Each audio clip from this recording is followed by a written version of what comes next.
சுற்றி சூழல் விழிப்புணர்வு செய்திகள்.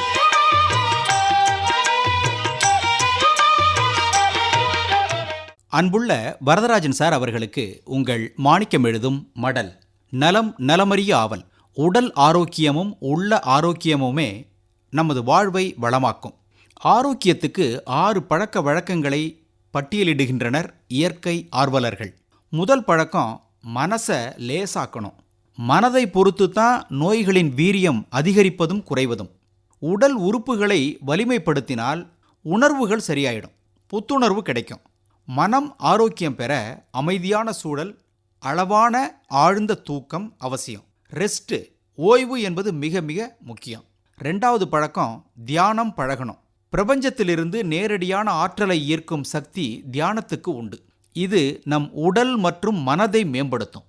தியானம் செய்ய தெரியலனாலும் பரவாயில்ல, பிறப்பு முதல் இறப்பு வரை நம்முடனே இருக்கும் சுவாசத்தை கவனிக்கலாம். காலை வேளையில் அடி வயிற்றிலிருந்து வெளிவரும் மூச்சு செல்லும் பாதையை கவனிக்கலாம்.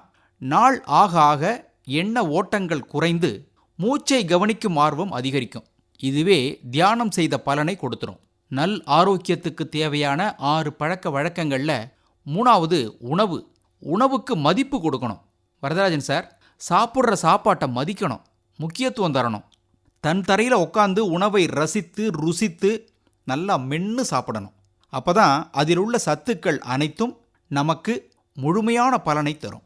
சாப்பிடும்போது கருவேப்பிலை, மிளகு, கொத்தமல்லி, புதினா, தக்காளி இவைகளை தூக்கி தூரமாக வச்சுட்டு சாப்பிடுவோம். தவறு. எல்லாத்தையும் சாப்பிடணும், ஒதுக்கக்கூடாது. 4வது பழக்கம், தன்னை நேசிக்க தொடங்குங்கள்.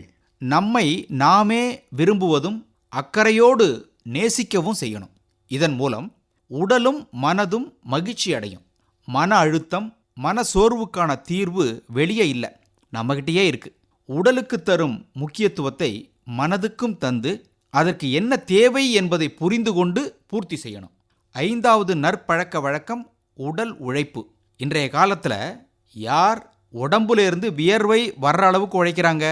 இதற்காகத்தான் பலரும் காலையில் மாலையில் நடைப்பயிற்சி உடற்பயிற்சி செய்கிறாங்க. வேற வழி இல்லாதவங்க போகலாம், செய்யலாம். வாய்ப்பிருப்பவர்கள் உடல் உழைப்பை நாமே உருவாக்கணும்.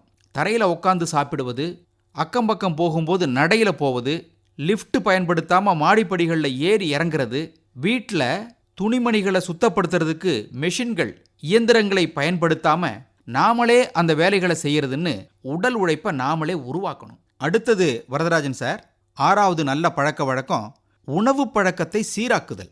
காலை உணவை தவிர்க்கக்கூடாது. ஒருவேளை தானன்னு துரித உணவுகளை உண்ணுவது, சுவைக்கு அடிமையாகுதல், சுகாதாரமற்ற உணவை உட்கொள்ளுவது போன்றவற்றை தவிர்க்கணும். பசித்த பிறகு புசிக்கணும். அனைத்து உணவுகளையும் அளவாக எடுத்துக்கணும். இவற்றையெல்லாம் முறையாக கடைபிடிச்சா உடலும் உள்ளமும் ஆரோக்கியம் பெறும். நல் ஆரோக்கியத்துக்கான இந்த 6 பழக்க வழக்கங்கள், அதாவது மனசை லேசாக்கணும், தியானம் பழகணும், உணவுக்கு மதிப்பளிக்கணும், தன்னை நேசிக்கணும், உடல் உழைப்பை உருவாக்கணும், உணவு பழக்கத்தை சீராக்கணும். இந்த 6 பழக்கங்களை மனசில் வச்சு செயல்பட வேண்டுகோள் விடுப்பது உங்கள் மடல் மாணிக்கம்.